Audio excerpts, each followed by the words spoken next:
Hi coaches, we are going to be working on our deadlifts next. So we are still on the wall. This time we're going to be facing away and using that wall as a guide.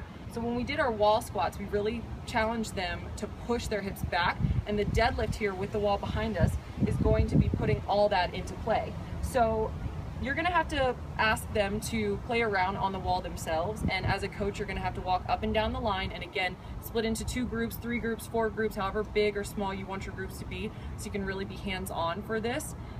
And make sure that if they need to come forward, that you're comfortable telling them to move forward. They should never have their knees coming over the toes, and that's going to be their first cue that they're too close to the wall. So you can see for me, I'm about 7 inches away from the wall, and this is kind of my perfect spot. So I'm going to be pushing my hips back, keeping my chest elevated. Push my hips back. I'm reaching to lower my weight to the floor. I'm not coming into a full squat here. Okay, you're never dropping into a full squat, and we're really wanting to focus on that hip hop at the top that we're going to be using in our handbag and kettlebell swing. So the deadlift is just like a general progression up to that kettlebell swing. Okay, so we're going to take components of everything that we're learning and then put it all together for our kettlebell swing. So while they're practicing full-on deadlifts, they're not going to be squatting this low when they actually do their kettlebell swing. So again, pushing their hips back, their chest stays up, they're dropping their weight until it's all the way down on the ground, and that's where the idea of the deadlift comes from, is that there's no momentum based.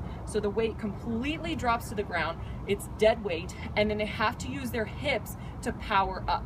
So I'm going to slowly lower down, my booty taps the wall, my weight is down on the ground, and I'm going to exhale, squeeze my glutes at the top.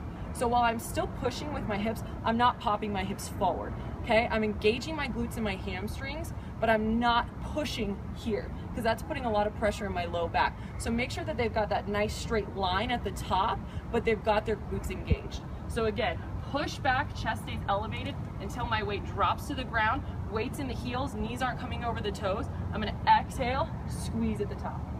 Push back, exhale, squeeze at the top.